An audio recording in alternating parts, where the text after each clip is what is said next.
It's important to establish a clear set of policies and procedures to prevent harassment before it occurs and adequately address incidents when they do occur. Best practices in human resource management include 8 components to a complete anti-harassment program. These are zero tolerance, which is a strict and uncompromising approach to punishing inappropriate behavior.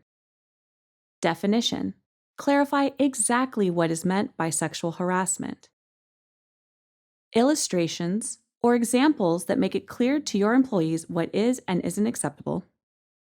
Reporting: have a procedure that encourages employees to come forward with harassment complaints. Protections against retaliation for employees who report harassment.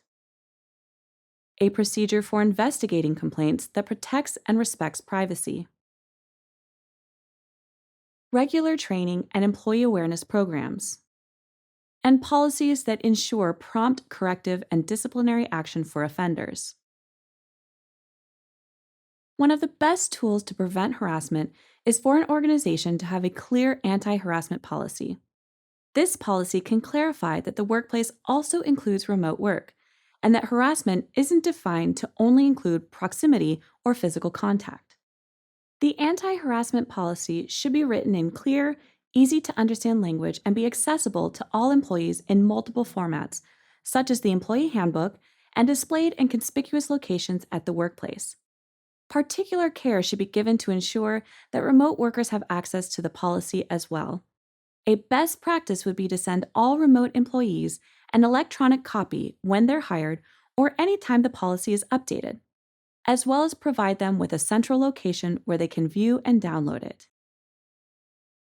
An effective anti-harassment policy often includes an explicit statement of prohibited behaviors with clear references to remote workplace behaviors that are prohibited. The statement can also communicate a zero tolerance for prohibited behaviors, as well as a clarification that prohibited behaviors can take different forms, including same-sex or same-race harassment and social media harassment. A best practice is for the anti-harassment policy to include specific examples of harassment behaviors. A complaint procedure can be clearly spelled out and encourage employees to come forward with complaints or as witnesses. The procedure can provide easy-to-follow steps and include multiple ways of reporting to address possible cases where the supervisor is the one engaging in harassment behavior. Multiple methods of reporting are also beneficial in cases where the victim or witness may not wish to report the behavior directly to a supervisor or manager. The anti-harassment policy can clearly spell out protections against retaliation for employees who report harassment or for witnesses who come forward to validate complaints of harassment. Best practices are for employers to guarantee protection against retaliation because without such guarantees, the anti-harassment policy may be ineffective. Privacy is a critical component of the policies and procedures. The anti-harassment policy can clearly spell out steps to ensure privacy protection for those who report harassing behavior. This protection can extend to witnesses who come forward to validate complaints of harassment. Regular training helps to ensure understanding and compliance. Best practices are to make anti-harassment training mandatory with recurring training.